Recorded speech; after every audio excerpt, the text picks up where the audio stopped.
on respire 12 000 litres d'air par jour. C'est énorme. Et donc, qu'est-ce qu'on peut faire effectivement et comment est-ce qu'on peut savoir si on respire un air de bonne qualité? Le ratio, c'est l'air intérieur est 6 fois plus pollué que l'air extérieur. Cet appareil-là me permet par exemple de savoir combien il y a de particules au centimètre cube. Vous trouverez le lien de notre site internet dans la description de la vidéo. Bonjour, on est content de vous retrouver aujourd'hui pour partager avec vous notre petit moment de pause. Non, tu trinques pas? Si, je trinque. Bon, allez, à cette nouvelle vidéo. Bonjour, enchanté de vous retrouver. Donc aujourd'hui, on a pensé vous parler un petit peu de... Vous savez qu'on vous a peut-être déjà dit ça dans une précédente vidéo, qu'il y a autant de géobiologie qu'il y a de géobiologues. Et Philippe et moi, on est quand même très sensibles à la qualité de notre environnement, aussi bien par la géobiologie que par aussi tout ce qui tourne autour d'une meilleure qualité. Je suis assez exigeante, paraît-il. Et c'est vrai que Philippe, depuis quelques années, a découvert des techniques et même des produits, on peut dire, sur comment améliorer la qualité de notre air environnement. Environnement, oui, non, c'est pas très français ce que je dis, mais on a compris le sens, quoi. Donc, oui, vas-y. C'est vrai que souvent, on s'interroge sur la qualité de l'eau parce qu'effectivement, on est composé d'eau. On boit à peu près entre 1 litre à 2 litres d'eau par jour. Je m'étais jamais intéressé à la qualité de l'air. Et à un moment donné, effectivement, le sujet est arrivé à mes oreilles et on respire 12 000 litres d'air par jour. Et je me suis dit, bon, 12 000 litres, c'est quand même énorme. Pardon. C'est énorme. Et donc, qu'est-ce qu'on peut faire effectivement et comment est-ce qu'on peut savoir si on respire un air de bonne qualité? Et donc, ce qui m'a permis aussi d'aller chercher les référentiels, les outils, pour pouvoir qualifier, mesurer.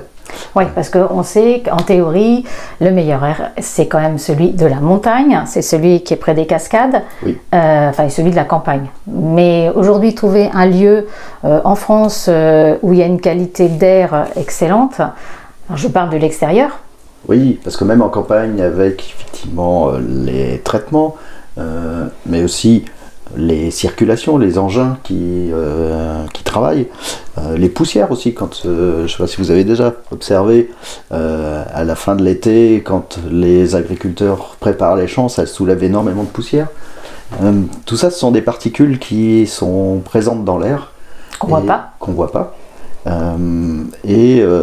La qualité de l'air la meilleure, ça se trouve à côté d'une chute d'eau, parce que le petit brouillard d'eau piège toutes les particules et les fait tomber par terre. D'accord.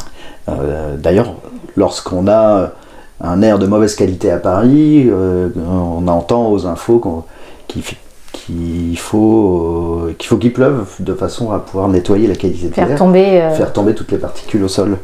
Et donc faire une cascade chacun chez soi, c'est pas très pratique quand même. Brumiser de l'eau dans la chambre, c'est pas très pratique parce qu'il faut aussi avoir un air qui soit pas trop humide, parce que un air humide va favoriser en fait la prolifération de champignons, la libération de spores et en fait au contraire détériorer la qualité de l'air. Bon, il y a déjà quand même quelques bonnes pratiques qu'on peut tous mettre en place. Oui. La qualité de l'air, c'est aussi la présence de CO2, et le CO2, en fait, c'est juste aéré. En tout cas, aérer tous les jours, effectivement, c'est une bonne pratique. Oui, parce qu'on dit qu'à l'intérieur, maintenant, c'est bien souvent plus pollué, que même si on a une route qui passe devant chez soi, il faut quand même aérer chaque jour, voire 2 fois par jour. Oui. Avant de dormir, c'est bien aussi d'aérer la chambre. Le ratio, c'est l'air intérieur est 6 fois plus pollué que l'air extérieur. Waouh, c'est quand même énorme. Parce qu'on utilise des produits ménagers, et puis il y a aussi beaucoup de systèmes qui vont produire en fait des particules à l'intérieur d'une maison. Bon, par exemple, si on chauffe au bois et avec un poêle qui est déjà un peu ancien, dans lequel effectivement il n'y a pas eu d'entretien, changement de joint, on peut se retrouver assez facilement avec beaucoup trop de particules. Oui, ce qui m'avait étonné, parce que nous on a une cheminée, un insert qui est fermé, et qu'à partir du moment où on a une cheminée, c'était bien d'avoir un petit boîtier pour mesurer aussi les émanations. Et je ne pensais pas qu'avec ce type de chauffage, on avait besoin de ça aussi. Et donc, un des appareils possibles pour mesurer la qualité de l'air, c'est celui-là. Et donc, le temps qu'il démarre, on va le laisser faire sa mesure. Déjà, on va peut-être montrer à quoi ça ressemble.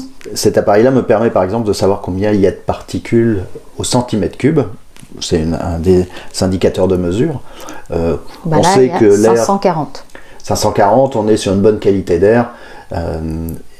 Lorsqu'on dépasse 1500, on commence à être dans un air un peu moins bien, mais j'ai déjà fait des mesures à 10 000, voire 15, 20 000 particules au centimètre cube. Ça monte un peu là. Alors c'est normal parce qu'on respire à côté, donc nous-mêmes on génère des particules. Mais alors cet appareil-là permet aussi d'avoir le référentiel de la qualité de l'air américain, et là on a un chiffre, c'est-à-dire on est vert, on est 13 jusqu'à 50 en fait dans le référentiel de l'air américain, on est sur une bonne qualité d'air. Donc dans cette pièce on a là ça monte à 17. Oui, parce qu'on respire à côté.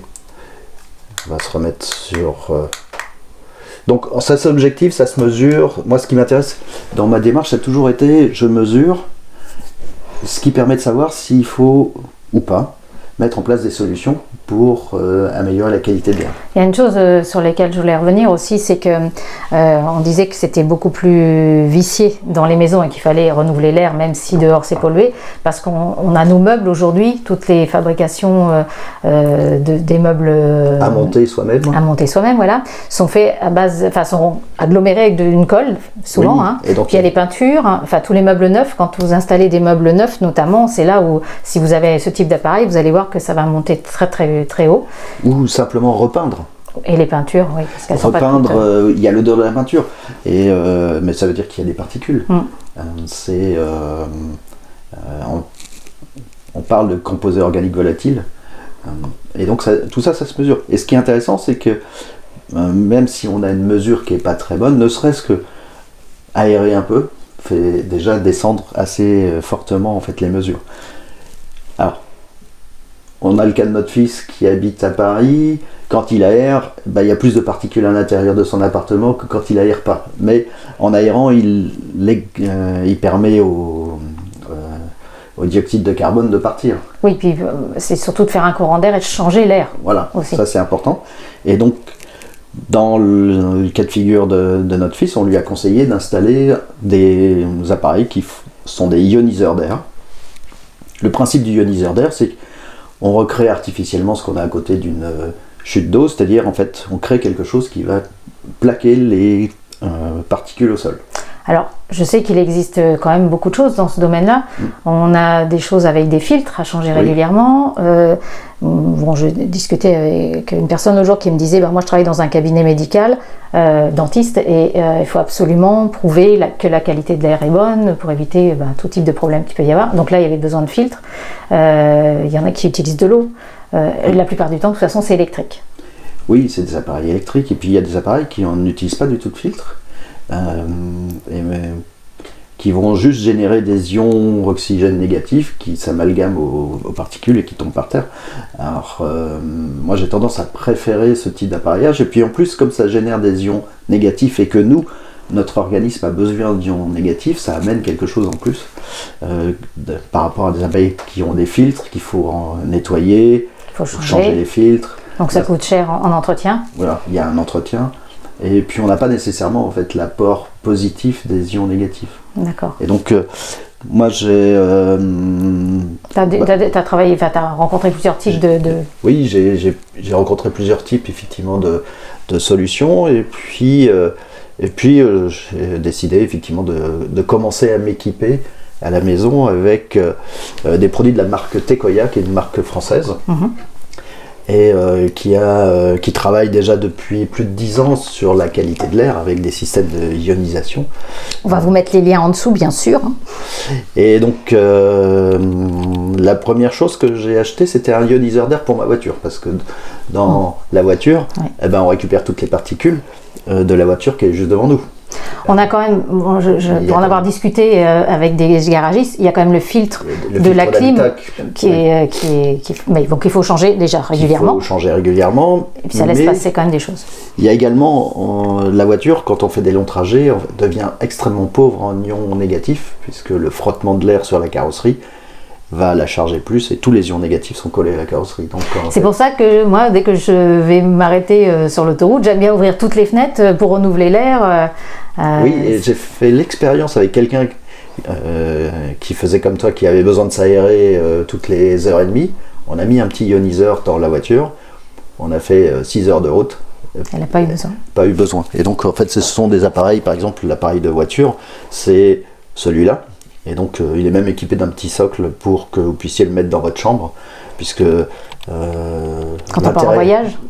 Alors quand on part en voyage, mais moi je l'utilise dans ma chambre en fait.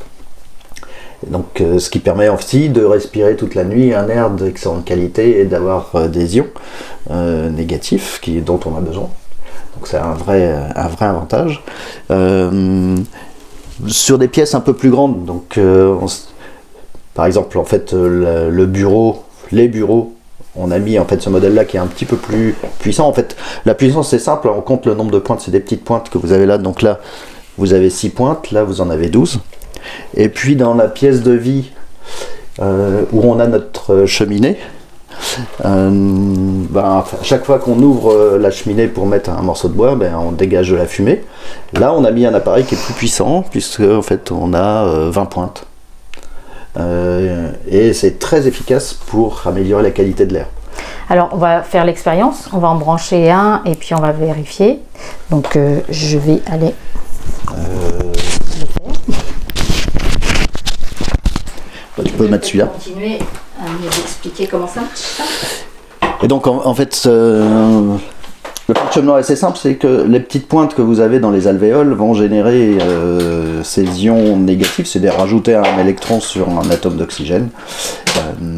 Ça permet en fait d'avoir quelque chose qui va capter toutes les particules, c'est ce qu'on a dit. La marque Tekoya en fait.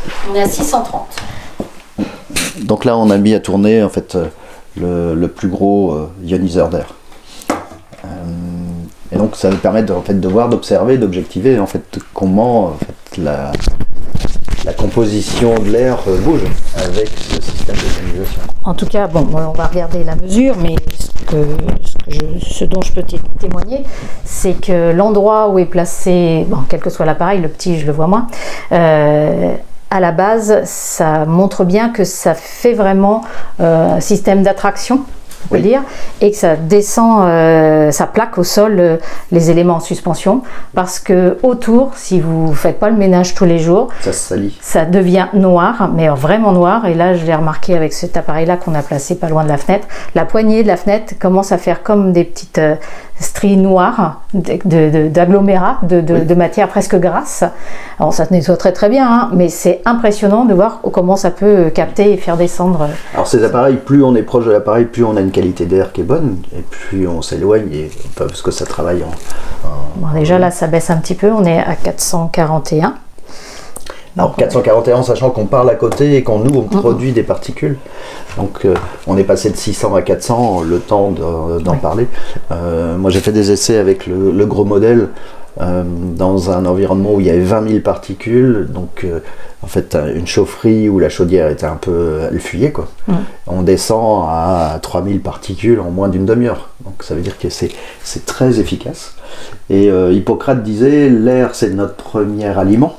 C'est sûr. Mais l'air pur est notre premier médicament.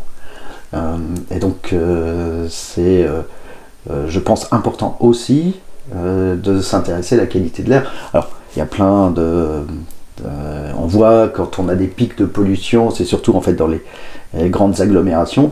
Et donc dans l'appartement de notre fils qui habite à Paris, on lui a offert un appareil de ce type-là. C'est pas le plus puissant, mais ça suffit déjà largement puisque les appartements sont pas très grands, en tout cas dans la chambre et dans la chambre de sa fille, pour améliorer fortement la qualité de l'air. En tout cas,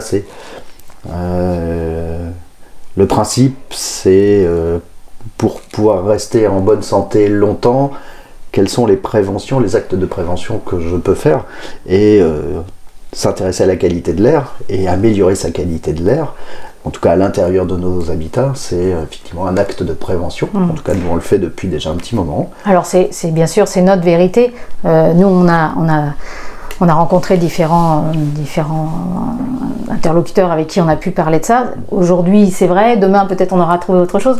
Mais aujourd'hui, voilà, c'est le système qui nous semble le plus adapté à notre type de vie, parce qu'on ne voulait pas de filtre à changer, enfin le moins possible. On voulait quelque chose qui soit léger, facile d'entretien, qu'on peut facilement emmener éventuellement en vacances. Bon, pas la plus grande évidemment, mais les plus petites, notamment celle de la voiture, on l'emmène régulièrement. C'est vrai que toi qui fais beaucoup de routes, c'est quand même entre le GPS, la clim, plus ça, les voyages sont plus du tout les mêmes. Bon, il faut quand même une bonne voiture aussi pour que ça soit agréable. C'est multifactoriel, mais en tout cas, à partir du moment où on a mis en place la ionisation de l'air sur les trajets longs en voiture, on a observé qu'on fatiguait moins. Oui, c'est ça. Et puis on en a dans nos chambres. C'est vrai que dans les chambres, bon, le lieu de vie, parce qu'on a une cheminée, comme on l'expliquait, et dès qu'on ouvre la porte de la cheminée, si on laisse le petit appareil sur le linteau de la cheminée, ça monte à je ne sais plus combien, plus de 3000 particules. Oui, de 3000 particules, et on referme avec l'appareil, ça redescend, mais c'est là qu'on voit qu'effectivement, ça permet de voir aussi s'il y a des fuites, et tu as fait changer des joints chez certaines personnes. J'ai un ami qui avait un poêle qui a granulé, donc qui fonctionnait très très bien, et quand j'ai fait la mesure, on avait quand même 10 000 particules dans sa pièce de vie, là où se trouvait en fait son poêle. Donc je lui ai signalé, et je suis retourné l'hiver suivant. Il avait fait entretenir son poêle, donc quelqu'un était venu, a complètement démonté, changé tous les joints. Et donc on était dans les mêmes conditions de mesure, c'est-à-dire le poêle en fonctionnement, on était à 500 particules. Donc on voyait bien qu'effectivement le simple fait de l'entretenir et de changer les joints avait changé complètement en fait la qualité de l'air à l'intérieur. On avait toujours aussi chaud, on était hyper confortable, mais on respirait mieux, même si on s'en rendait pas compte. C'est assez insidieux en fait, la qualité de l'air, parce qu'on s'en rend pas vraiment compte. C'est ça.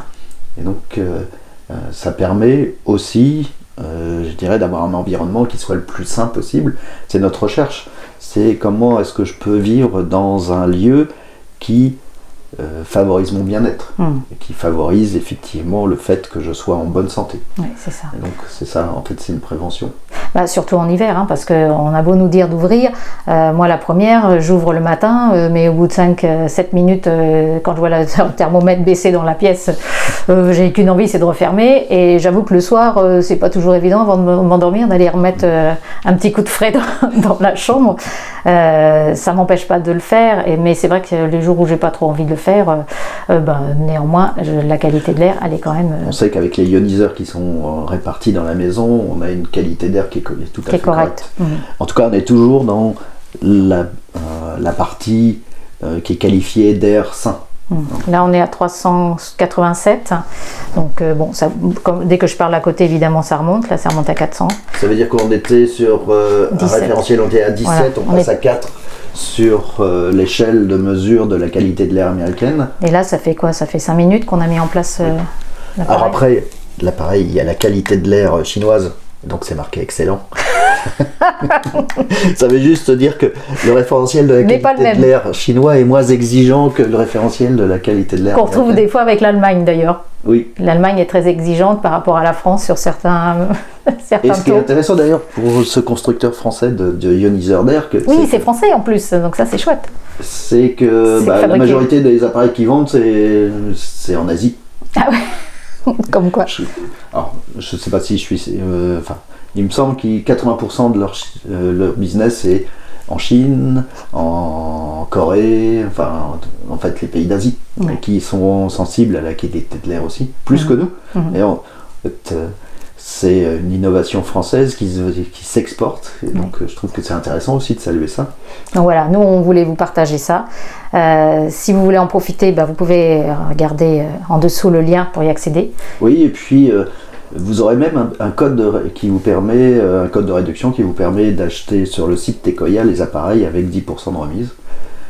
Donc n'hésitez pas à faire fonctionner en fait notre industrie. Ils sont fabriqués alors c'est conçu en France, fabriqué en France. D'accord. Bon, très bien, merci Philippe. Donc on va mieux respirer encore dans nos maisons, surtout cet hiver, et éviter peut-être les propagations de petits virus. On sait jamais. Oui, parce que dans la qualité de l'air, les particules, les virus en font partie. Non, c'est vrai que là, pour le moment, on respire bien, donc on va essayer de continuer sur voilà, on est à 374, donc voilà, la preuve en image, si on peut dire. Écoute, merci, et puis on vous retrouve très bientôt pour une prochaine vidéo. À bientôt. Au revoir. Au revoir.